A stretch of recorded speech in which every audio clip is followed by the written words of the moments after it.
Hello all. इस lecture में हम लोग डिस्कस करेंगे इन सिंबल के बारे में, क्या होता है इन सिंबल। फिर इसमें हम लोग different type of in symbol जैसे माइक्रो कैनोनिकल इन सिंबल, फिर उसके बाद है कैनोनिकल इन सिंबल, फिर उसके बाद है ग्रैंड कैनोनिकल इन सिंबल, ये सारी चीज़ें डिस्कस करेंगे।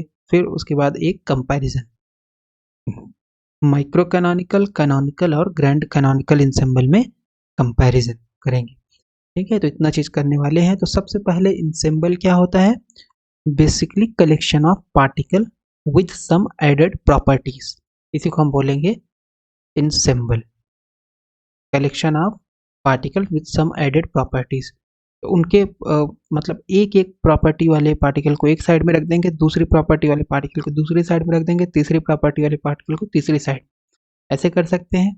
या डिफरेंट टाइप ऑफ पार्टिकल को हम एक एक बॉक्स में रख दें और सब बॉक्स के लिए एक फिक्स वैल्यू।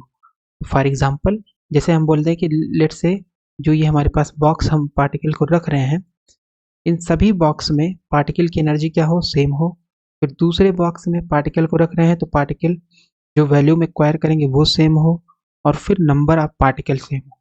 ठीक है, फिर हम एक दूसरा कंडीशन भी लगा सकते हैं कि टेम्परेचर सेम होना चाहिए, एनर्जी चेंज हो जाए कोई दिक्कत नहीं है पार्टिकल की। फिर हम डिफरेंट टाइप का कंडीशन ऐसे लगा सकते हैं। तो इन सिंबल क्या होता है? It is defined as a collection of very large number of assemblies which are essentially independent of one another but which have been made macroscopically as identical as possible। तो basically ये क्या है? Collection of particles या collection of assemblies है। ठीक है, तो collection of assemblies है। ठीक है, फॉर एग्जांपल अगर हम यहाँ पे देखें तो ये हमारे पास एक असेंबली है, एक हमारे पास ये असेंबली है, एक हमारे पास ये असेंबली। इस असेंबली को ऐसे हम मान सकते हैं कि ये एक बॉक्स है और इस बॉक्स में पार्टिकल रखे गए हैं जिनकी एनर्जी सेम है, वॉल्यूम सेम है और total number of particle same है। इसमें भी इसी तरीके से कि total number of particle same रहेगा इस असेंबली में, और वॉल्यूम और टोटल एनर्जी सेम रहेगा। ठीक है, एंड सो ऑन, टेम्परेचर भी सेम कर सकते हैं हम लोग, है ना। तो ये सारी चीज़ें कर सकते हैं। तो अब क्वेश्चन उठता है कि इन सिंबल जो है, जो आपके पास इंडिपेंडेंट असेंबलीज हैं लेकिन उसमें माइक्रोस्कोपिक वे में अगर हम देखें तो उसमें कुछ चीज़ें कॉमन होंगी असेंबलीज में, या कुछ चीज़ें कांस्टेंट रहेंगी असेंबलीज में। तो अब हमारे पास कितने प्रकार के इंसिम्बल होते हैं? जैसे हमारे पास है माइक्रो कैनोनिकल इंसिम्बल, फिर हमारे पास है grand canonical, micro canonical ensemble, canonical ensemble और ग्रैंड कैनोनिकल इंसिम्बल। तो माइक्रो कैनोनिकल इंसिम्बल किसे बोलेंगे? It is a collection of essentially independent assemblies having the same energy, volume v and number n of the system। तो अगर आपके पास जो assembly है, number of particles basically, या ग्रुप ऑफ पार्टिकल को ही असेंबली बोलते हैं। तो अगर आपके पास जो ग्रुप ऑफ पार्टिकल्स बन रहे हैं उन सभी की एनर्जी, वॉल्यूम और नंबर ऑफ पार्टिकल्स के बेसिस पे अगर हम बनाएं असेंबली, कि लेट से हमारे पास जो असेंबली बन रही है, ए असेंबली ये हो गई, ये हो गई, ये हो गई, ये हो गई, ये हो गई, ये हो गई, इन सब में ई कॉमन हो, वी कॉमन हो और एन कॉमन हो। इसी असेंबलीज जो बन रहा है ग्रुप असेंबलीज का, इसको हम बोलते हैं इन सिंबल। और क्योंकि ये ई वी एन एक स्पेसिफिक चीज कॉमन है इन सभी में असेंबलीज में, तो इसलिए इनको बोल देंगे, एक टर्म है जो कि बोला जाता है माइक्रो कैनोनिकल इन सिंबल। एनर्जी सरफेस और एर्गोडिक सरफेस, ये क्या होता है? एनर्जी सरफेस और एर्गोडिक सरफेस। सपोज आपके पास पार्टिकल है, उनकी एनर्जी कहाँ से कहाँ लाई कर रही है? दो एनर्जी के बीच में, मतलब E और E प्लस डेल्टा E के बीच में पार्टिकल की एनर्जी लाई कर रही है। तो ये आपका क्या होगा? एर्गोडिक सरफेस होगा। It is the locus of all the phase points having equal energy phase space.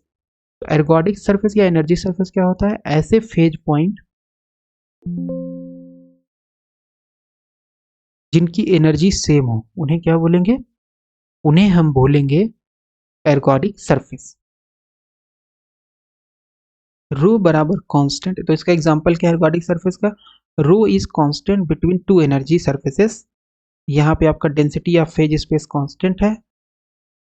ठीक है, और ये आपका in E and E plus delta E, so E energy है और E plus delta E energy है, इनके बीच में जो डेंसिटी ऑफ फेज स्पेस है वो क्या है, कांस्टेंट है। और आउटसाइड जीरो, यहाँ पे कोई भी फेज पॉइंट नहीं है। तो ये आपका एक एग्जांपल हो जाएगा एनर्जी सरफेस या एर्गोडिक सरफेस का।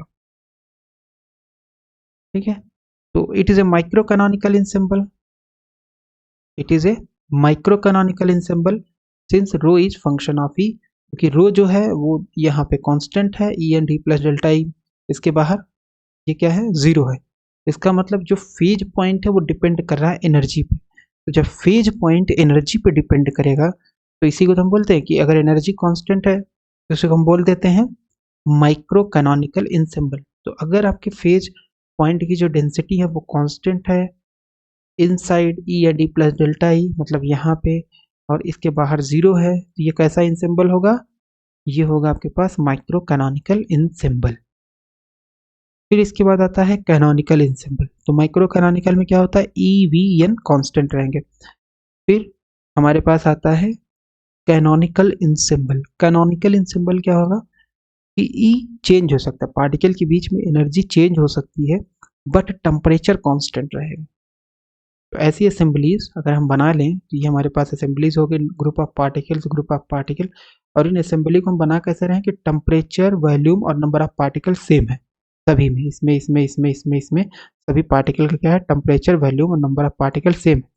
तो जब ऐसा हम बना लेंगे तो हमारे पास क्या होगा, एनर्जी एक्सचेंज हो सकती है इधर से इधर, इधर से इधर, इधर से इधर, लेकिन टेम्परेचर, वॉल्यूम और नंबर ऑफ पार्टिकल ये एक्सचेंज नहीं हो सकते।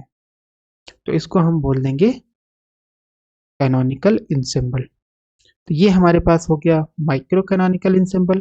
तो माइक्रो कैनोनिकल ensemble में एनर्जी एक्सचेंज नहीं होती है, तो इसको हम ऐसे इमेजिन कर सकते हैं, जो ग्रुप ऑफ पार्टिकल्स हैं वो जो असेंबलीज बनाएंगे उनके बीच में क्या रहेगा, उनके बीच में आइसोलेटिंग वाल लगे होंगे। तो आइसोलेटिंग वाल का मतलब क्या होता है, ना तो एनर्जी पास करेगा ना नंबर ऑफ पार्टिकल पास करेगा। ठीक है, और अगर हम कैनोनिकल ensemble की बात करें तो यहाँ पे जो वाल लगा होगा वो कैसा वाल होगा, डायथर्मिक वाल, क्योंकि इसमें एनर्जी के ऊपर कॉन्स्टेंट नहीं है, एनर्जी चेंज हो सकती है लेकिन नंबर ऑफ पार्टिकल और वॉल्यूम चेंज नहीं होगा। इसका मतलब हम यहाँ पे एक डायथर्मिक वॉल लगा देंगे, इमेजिन करेंगे कि ये जो असेंबलीज हैं इनके बीच में डायथर्मिक वॉल लगा हुआ है, जिसकी वजह से एनर्जी तो एक्सचेंज हो रही है और टेम्परेचर, वॉल्यूम और ये क्या बोलते हैं, नंबर ऑफ पार्टिकल्स ये सेम है। It is a collection of essentially independent assemblies having the same temperature, volume, and number n of identical systems. In a canonical ensemble, system can exchange energy, yes, क्योंकि energy के ऊपर यहाँ पे constant नहीं होता है और एनर्जी को कांस्टेंट रख पाना बहुत ही मुश्किल होता है। तो इसलिए एनर्जी अगर चेंज करे तो हमारे पास जो ऐसा ensemble होगा वो आसानी से हम हो सकता है, एग्जिस्ट कर सकता है।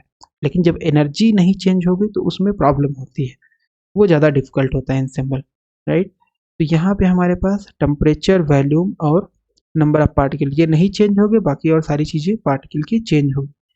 ग्रैंड कैनोनिकल ensemble ये क्या होता है, तो अभी हमने देखा माइक्रो कैनोनिकल, उसमें ई वी एन कॉन्स्टेंट रहेगा। Grand canonical T V N constant रहेगा, sorry micro canonical E V N constant रहेगा।